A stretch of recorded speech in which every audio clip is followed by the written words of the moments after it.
শুধুমাত্র এই একটি রেসিপি দিয়ে খেয়ে নিতে পারো এক থালা ভাত। হ্যাঁ, ঠিকই শুনছো। না লাগবে কোনো মাছ মাংস, না কোনো সবজি, ব্যাস কয়েকটা উপকরণ যেটা সবার বাড়িতে সবসময় থাকে। চলো তাহলে দেখে নাও আমি কি দিয়ে বানাচ্ছি এটা। সব প্রথমে তেলে দিলাম একটু মৌরি, আর দিলাম কিছু সর্ষে, আর দিলাম অনেকটা কারি পাতা।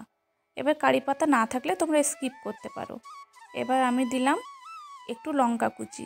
যে যেমন ঝাল খাও সেই অনুযায়ী ঝালটা দেবে। আমি যেমন ঝাল খাই সেই রকমই দিয়েছি। আর এখানে আমি পেঁয়াজটা বেশ মোটা মোটা করে কেটে নিয়েছি, কারণ এই রেসিপিটাতে পেঁয়াজটা মুখে পড়লে বেশ ভালো লাগে। খুব সরু করে পেঁয়াজ দিলে না পেঁয়াজটা গলে যাবে। তো তারপরে আমি হলুদ দিয়ে দিলাম, লঙ্কা গুঁড়ো দিয়ে দিলাম, জিরে গুঁড়ো দিয়ে দিলাম। এবার একটু নেড়ে সামান্য লবণ দিয়ে দেবো, তাহলে এটা একটু নরম হবে পেঁয়াজটা। তারপর আবারও আমি নাড়তে থাকলাম। তো কিছুক্ষণ নাড়ার পরে যখন পেঁয়াজটা হালকা নরম হয়ে আসবে,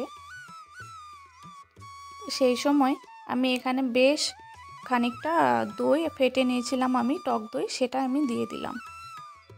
এবার গ্যাসের ফ্লেমটা একদম লো করে দিতে হবে, দিয়ে আস্তে আস্তে নাড়তে হবে। দিয়ে নেড়ে নেড়ে যখন দেখবে যে তেল ছাড়ছে, তখন আমাদের মশলাটা প্রায় রেডি।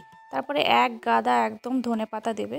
আমার ধনেপাতাটা একটু বেশি ভালো লাগে খেতে মশলাটাতে, সেই জন্য একটু বেশি পরিমাণেই দিয়েছি। দেখো মশলাটার টেক্সচারটা এই রকম হবে ঠিক। খুব সুন্দর খেতে হয়, মানে কোনো সবজি লাগবে না, মাছ মাংসকেও হার মানিয়ে দেবে, এত টেস্ট। ভালো লাগলে অবশ্যই চ্যানেলটিকে সাবস্ক্রাইব করো, আর এই বোনটির পাশে থেকো, আর এই ভিডিওটিকে শেয়ার করো ফ্রেন্ডস ফ্যামিলির সঙ্গে। আর অবশ্যই অবশ্যই ট্রাই করো, আর আমাকে কমেন্টস করে জানাতে ভুলবে না।